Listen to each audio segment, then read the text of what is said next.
تبارك الذي بيده الملك وهو على كل شيء قدير،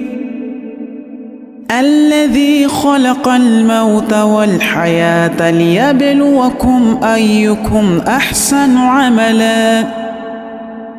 وهو العزيز الغفور، الذي خلق 7 سماوات طباقا ما ترى في خلق الرحمن من تفاوت فارجع البصر هل ترى من فطور ثم ارجع البصر كرتين ينقلب إليك البصر خاسئا وهو